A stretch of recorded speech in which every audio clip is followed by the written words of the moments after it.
Voilà, chers amis internautes de 3w.congolais.com, à l'issue de cette émission méga entretien, une émission qui vous permet de tout sur l'évolution de la culture congolaise, pas seulement la culture, il y a Mboka de Bisso RDC, la culture à Mboka Nyos en tout cas. Et là, cette émission, ça se passe ici, à 0242, oui, tous les morts pour mais la vie nous a découvrir des talents cachés.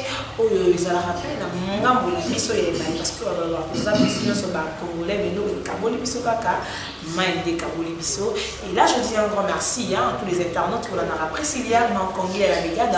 Merci à toi, à mon vieux. Comment il y a pas, puis il y a mère rêvée, merci d'être branché. Mère rêvée, ça, maman, il y a papa, vous allez rabino. Je dis un grand merci à tout le monde, merci à bienvenue à Kangal l'appel, merci à toi et merci à Sida de Foukoula, mon patron. Je dis un grand merci. Et là, je suis à plein hôtel de bourgeois, là où les autres roulés, entretien, les longs méga entretien, ça se passe ici, à Congo-Brazzaville, en tout cas, la mort, il n'y a pas ça sort. Je suis passée là, donc Pambolanza, Besida, les filles, la patronne, Pambolanza, est important, donc on va parler avec le pasteur Soberan, le pasteur, chantre de l'Éternel, on va parler avec lui, mon invité, donc ça sera quelque chose de bien, et pour Pambola, et grand merci à Semi Dieu, il y a important, Chancel Mbemba, et merci beaucoup à toi, merci pour toi en tout cas. Zara Roné, ça va bien. Je dis un grand merci à tout le monde. Je suis là avec le chantre de l'Éternel, le pasteur Soberan. On va parler d'un album vraiment l'album s'est déroulé parce que nous avons bien le frère Michel No aspect spirituel. Nous avons bien tout à la peine à frère Soberan. Pour ça, moi, futuring, moi, ça la mission bien. Et pasteur Soberan, bonsoir, pasteur. Bonsoir. Comment tu vas? Non, ça va bien par la grâce de Dieu. Voilà, pasteur, un mot gentil à tous les internautes, mais aussi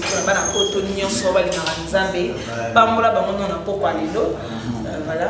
Je salue tous les enfants des jeux, parce que c'est votre pasteur Soberan Moïse. Donc,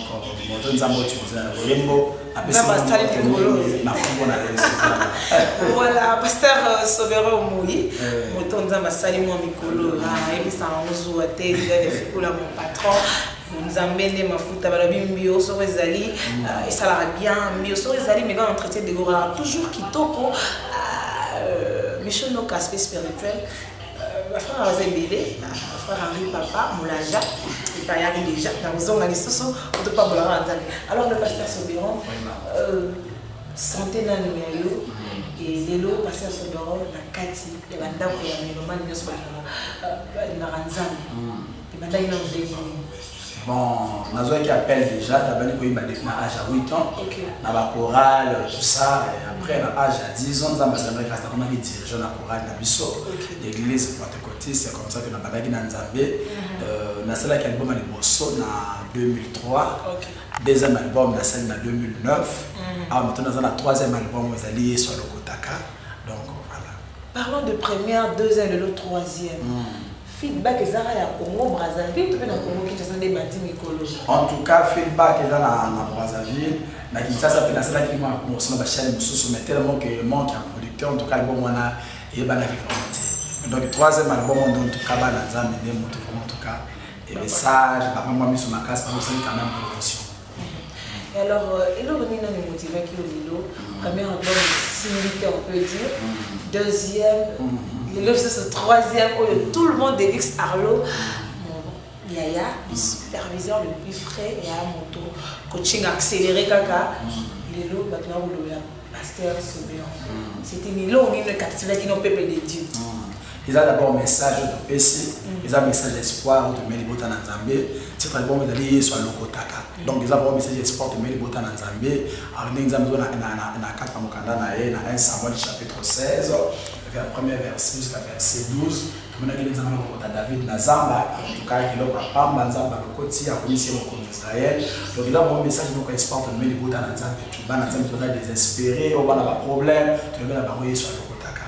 Et et azwa na bloko na se atomboli bango nzambe azwa Gédéon akomisi ya ndenge vaillant héros nzambe na bomba abunda kuna bitumba ngo voilà donc la bunza de tumba ba benge vaillant voilà donc nzambe na bomba nzambe abonga mete nzambe opekaka lokota Priscilla Makangi la mégane importante et nzambe wana lokota maman na ngai maman Caroline Sambi maman chérie nzambe wana lokota moto na se atomboli ya pesitina et yo les a dit message clé oyo ça qui pour un peu utiliser mobimba et lelo ba frère ba bine belé ba bine belé tant que frère, tant que mandat, on va continuer à notre simité non, et c'est pas parce que j'ai dit pas témoignage parce que il y avait des témoignages, donc aussi spirituellement. Voilà, spirituellement en tout cas pas mon homme qui peut-être on apprend à média et bah qui vont m'inviter en tout cas bah je vais témoigner bah tu vas dire qui vont bah tu vas dire qui pour tout lier l'utile à l'agréable c'est des là tous autant moi bon parce que quand on a besoin de malheureux là tu es dans le malheureux parce que là c'est méga entretien besoin de malheureux maman leur bon maman lemba mbongo salut à toi et puis bienvenue à bébé la biso à sika ou maman leur a voté biso moi na qui tant qu'on papa Christian lemba voilà maman leur mbongo alors style on est oui malheureux leur mbongo il a qui on dit bon maman leur j'ai dans l'ingaki c'est ma grande sœur dans l'ingaki mingi et frère José Nzita ba misel kaza to la ngama ba yemi tout na fan na ça y a besoin chemin le roi José Nzita donc oui c'est mon yaya c'est mon grand frère dans l'ingaki mingi José Nzita la piste mbote frère c'est le pasteur c'est vraiment Kolongola José Nzita non Kolongola c'est trop dur parce que l'angeza on a basé baza moké et chaque jour basé bazo bota bazo baka tout te ya ka évanger mais dans ça ka to gagner ma âme voilà c'est un peu ça. Voilà pour lier l'utile à l'agréable, comme je viens de dire, pour ne pas comprendre qui est le pasteur Sobéran, ou vraiment, ce n'est pas mon appel de mon biba, ou on appelle moi moqué à mon WhatsApp avec mon grand frère Délix Arlo, Skotoyo Kango et Longo, Nabatu News, sur l'émission Méga Entretien, et Francis Pinda, et c'est pour votre plaisir de rouler dans un mais important, vraiment, il faut comprendre qui est le pasteur Sobéran. Alokotaka pesitinao atombolaka batobeba kamwe atombolaka apesitinao apesitina nzambe obolingo alokota Dawidi nakati ya zamba mobokoli bapate solo ya bibwele masi otomboli okomisi mokoni salela Alokotaka batopeba kamwe alokotaka apesitinao atombolaka batopeba kamwe atombolaka apesitinao apesitinae nzambe obolingo. Voilà, Pesitina, pour quand tu m'en alors Kotaka, Monto, Lassé, on peut m'essayer, ah non, ça a même message dans ma maman. Bon, peut-être un message, peut-être un message de Bible avec un mot comme donc, dans un cause de la texte, de la même mot, en tout cas, le message qu'on a fait ici, ils un peu. Donc, ils ont justement coïncidence grâce à l'ambassade, donc. Je bénis le Seigneur pour ça. Je bénis le Seigneur pour ça. Est-ce que vous avez temps? Mais en fait, il y a déjà Barbo. Il y a Barbo, il y a la Moussala, donc il y a Barbo. À part Barbo, Jonathan, où est-ce que vous avez caché? Il y a José Nzita, Rebecca Malopé, frère Mike Kalambaï, frère Patrice Mouemoussoko, frère Patrice Moubiaï, en tout cas, la musique est très intéressante.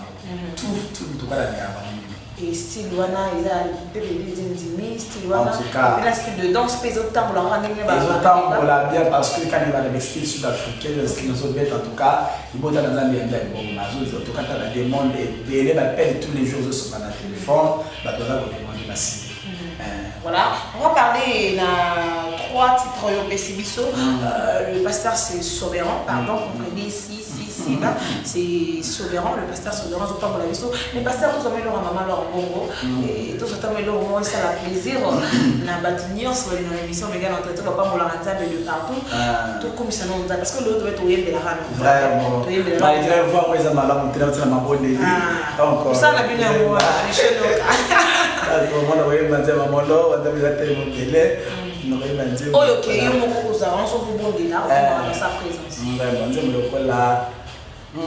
Ata bafingo, bafinga ngaye, nakolanda te, kofinga na bango, ata basekinga, baseka ngaye, nakolanda te, koseka na bango, gara lingi ye, na motema ye, nakolanda ye, bisika nyonso ye, mosungira ngaye, natela motema ye, papa na ngaye. Elikananga, Daralingi, Samboyo, Daralingi, Namotema, Againa Pony, Samboyo, Daralingi, Namotema,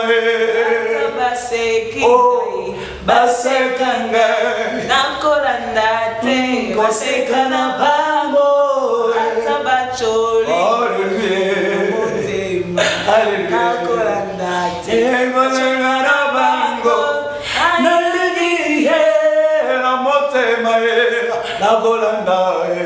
Isikanyo soe mosungi na gayo natera motema ye papa na gayo elikenanga.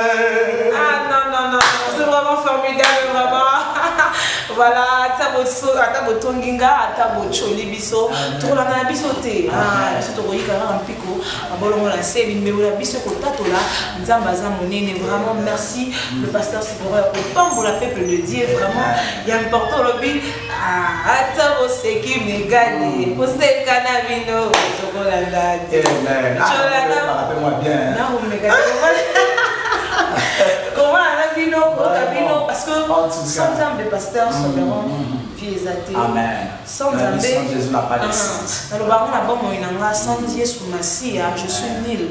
Même pour ma famille, pour mon père, ma maman. Donc, je bénis l'Éternel pour que ça va être beau au bébé Zambé. Et ça va parce que moi le fond. Dans le reste, on a un peu mais là, yes, là, les beaux va nous servir. Voilà, c'est juste pour mettre à l'ambiance de cette émission. Et alors, quand on a fait le métier, le baptême de comment les chrétiens ont bien comment pour bénir les sociétés. Pour ça, les chrétiens m'ont pas bien, mais s'il y a plus pour ça, ils ont marqué la maloba. Il y a un texte là où ça dit. Pasteur, c'est bon, il fait. Vous avez un ligne, on a. Vous avez bien dit, on se met clip pour ça, on se bien. Pour ça, le clip, il y a signe, il y a une plantation, la maison, ok. Et là, c'est pasteur, c'est bon, au petit peu au côté.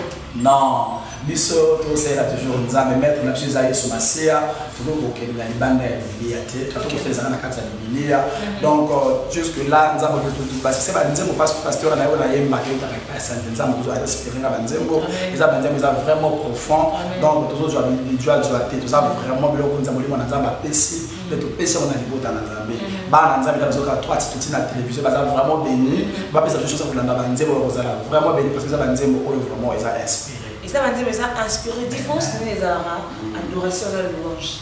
Dans sa présence, comment adorer l'Éternel? Adoration, d'abord style de vie à moto. Style de vie, adorer ça voilà, style de vie, le nom de la voilà, c'est Makamoto, c'est sans âme et gloire. C'est ça l'adoration. Parce que adorer ça quand on dit moté, d'abord la fait dans le style de vie. C'est-à-dire bon Makamoto, tout ça, il faut sans âme et gloire, comportement, tout ça là, il faut que sans âme et gloire. Donc adoration, c'est ça style de vie à moto. Louange, j'ai dit au sang, je vais dire Makamoto, on a salé les bisous. Ok, adoration, exemple, on a nzambe pour Yazali. Donc voilà, c'est possible. Quand on a nzambe pour Yazali, mais mingi bazo, mais ma bisora na adoration multiple au sang, ça va adoration de louange en service. Tout est fait à la ligne, dans la style de vie, mais mingi par rapport à l'adoration, ça va monter peut-être des mingi. Bah il comment l'adorer. En tout cas, Dieu cherche le vrai adorateur. Donc, sauf vous à la vraie adoration. Parce qu'un adorateur, a ça montré à son âme. Selon la parole de Dieu. Donc, vu d'ailleurs, c'est que ça nous a mis gloire. Donc, un adorateur a montré à la selon la parole de Dieu. Donc, ma caméra, c'est que ça nous a mis le coup. d'abord ils ont vrais adorateurs parce que au cause de la raison ils m'ont dit adoration mais ils ont adoration vraie adoration ça d'abord faut vivre dans mon corps et puis ça change gloire. Donc voilà donc adorateur c'est un style de vie. Donc le style de vie donc voilà. Comme style de vie d'ailleurs le pasteur Séverin et Nima le rapport à la vraie chantre de l'Éternel faut aller voir adorateur. Est-ce que vrai? Oh papa allait mon l'autre article ne faites pas papa de l'air comme on dit Naïden papa allait dans les côtés il faut un bon chanteur faut aller voir adorateur mais un bon pasteur faut aller adorateur. Est-ce que c'est vrai aux autres que les autres doivent être à ma communauté? En tout cas tous avons vrai par la grâce de Dieu nous avons se monter dans mon côté et bah toi les pasteurs c'est vraiment lié banda pour moi jusqu'aujourd'hui on a seulement pour l'ensemble tout ça pour banda jusqu'aujourd'hui nous avons parce que jusqu'aujourd'hui tout ça on continue pour banda bon continuer pour banda mais les lois voyez les sous on a 3 titres autres on l'a tout à l'heure là et au moins il nous a 7 titres mais ça donné 3 clips promotionnels pour banda mais base déjà na tout ya koluka déjà le pasteur Séverin on est à El Brazzaville pour tout ça à Amour Brazzaville tout les appelés El King ici quand au biso dozali en tout cas et bah pour tout va qui pour ça na Kinshasa et ça va bien à Brazzaville donc ils a pour na Brazzaville déjà pour le monde entier et pour na Nzambe pas parce que pour la description c'est déjà pour na Brazzaville kagaté ils a pour la moquer et pas à travers mais ça je dois mettre là alors oui pasteur chanteur ozoye mozo kabulana métier on fait nous ça dans des chanteur pasteur au camp d'église comme sabani na concert au studio tout ça vraiment en tout cas ça va c'est une grâce donc de partager quelque part parce que la Bible déclare que chaque chose a son temps donc tout ça pour kabulana na tenu qui na to na sana prière donc fonaté à ton fonaye mba donc ça va sur la Bible par la grâce de Dieu que va quand même temps en tout cas moi mon attendre sur la Bible les bazolo ba César bazolo ba que maintenant mutati mutangu batika na nguba lesinga mutalisango bonatika ha musala ha basona tika oli na kotna musala musuzu des mille besoin combinés le pasteur Moïse Mbile le révérend pasteur Nadi je te salue à sa chantre mais pas un pasteur et maman Micheline Chabani maman spirituelle arabe je n'ai pas cette beauté à sa chantre à sa pasteur est-ce que les baloués que moi c'est arrêté ça le pasteur pour la mission de pour comprendre. Bon, ça dépend quoi il y a grâce parce que avec les mots on a besoin de sexité.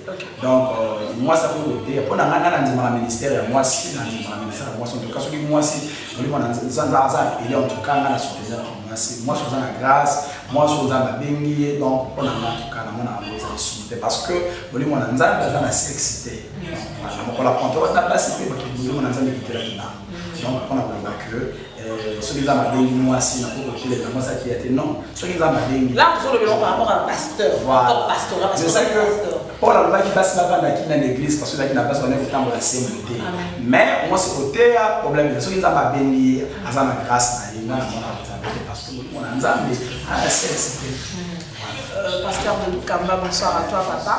Et pas à chantre, à quoi par déjà, mais soit comme que l'accent bon avec le dire, bah il y a la multiple tâche naïe à rose à karaté, battre l'impaté, mais ça peut chanter.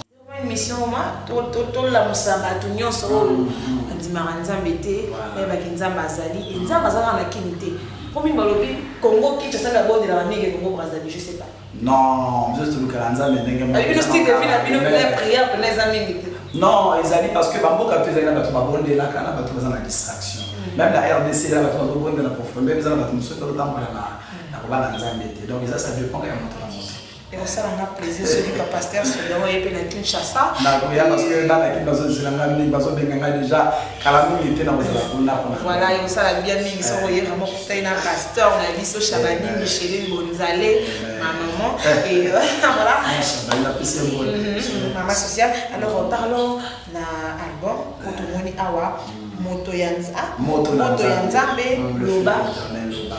Pourquoi Loba? Nzambe Lobani. Les chansons pour la supplication parce que on a dit la carte de prière, ils ont parlé pour ça lundi, on va aller combattre la communauté donc c'est ça, les chansons populaires mais arrangé en gros donc on appelle ça en gros forme, on a même mon ensemble. Donc Nzamba Loba parce que un problème na biso, na pas si na ndenge mbo na biso beso kende na ndenge Nzamba Loba. Ah parce que le banika comme moi on se changer la vie.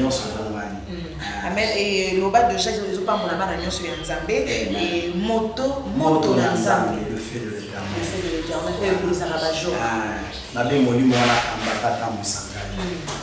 moto wana eya Dieu mon azui mango moto na nzambe na bele yango yawe kabangai tango nyonso tu lokole libosa ba profeta bale okitisi moto na yetu belo omae bae bakete ozali nzambe na nguya molimo na yo yawe tambwisanga moto moto na nzambe kita moto na nzambe kita tinga funa yo bango franchement Zidane funa yo kanzembo moto surtout loba déjà betinga monter ma bonga na banzemba supplication j'aime bien supplier mon Dieu j'aime bien demander pardon j'aime bien d'être la présence en Nzambe et ça m'a grandiosement plaisir ouais bah que Nzamba azali et awa olobi apo donc on dit un titre comme ça zali on est ba de quoi la mokeli na nyos donc vous en disons ça comme vous m'avez lancé une adoration apoto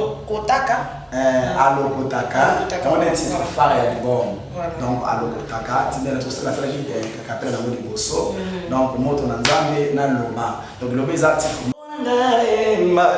loba yawe loba moba ponangai nakomi ko bangai yesu loba ponangai nakomi ko lenga omae yesu loba ponangai bafingi na shomero balobi na salagate yesu bafingi na shomero yo balobi. Voilà, nous sommes arrivés à la fin de notre speech avec le pasteur Soleran pour la Pamboli vraiment. Alors, pasteur Soleran, qu'est-ce qu'on peut retenir de vous?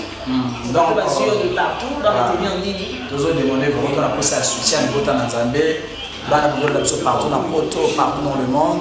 Nous avons posé un soutien aux producteurs, aux landabuso, manager, moi, Nzambe, aux moyens, bien aimé, aux bateaux, aux salani Nambongo, aux Sambongo, on a ambiance, ma caméra, la telle place à Colonne, à déplacer en gros. Ce que l'on a moussala, ou bien les Nzamba, aux Angaté, au Pambola, parce que nous avons vraiment demandé, on a posé un soutien à nos posé un producteur pour la moussala au moment et dans la marché.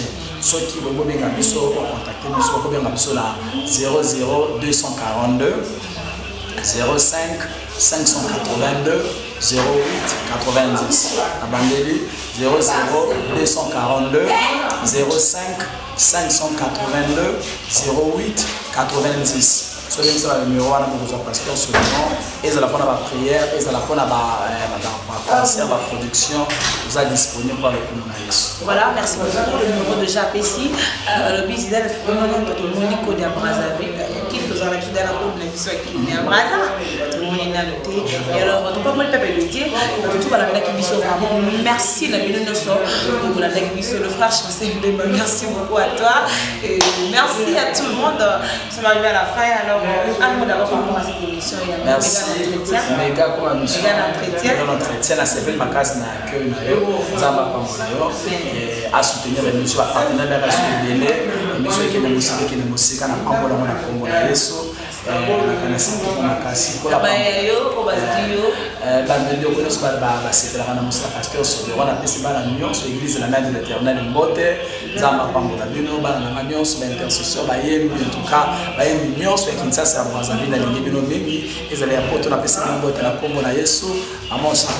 Seigneur vous bénisse. RDC à Brazzaville,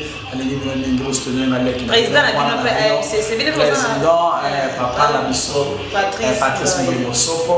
Donc vraiment, papa. Donc moi, je suis soutenir ma conseil dans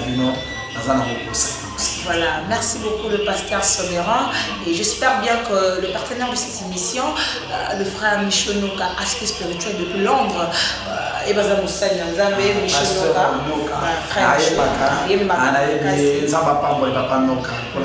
aspect spirituel, vous pouvez te Nzambe Nakati et pour conclure l'émission, nous souhaitons le moment à Moussa Nzambe, pour Kawana, pas José, tu dois comprendre. Quand on m'apprécie, retrouvez-moi déjà dans notre site www.congolese.com et abonnez-vous déjà sur ma page Facebook www.congolese.com. Bakoyoka sango, bakoyoka lokitwe, bakoyoka sango, mobola komi mozwi, bakoyoka, oh pasina yekomye sengo, Oh, na baradio bakoloba. Na bajuno bakokoma. Voilà, que le Seigneur vous bénisse. Bakoyoka sango. Momola komi moto.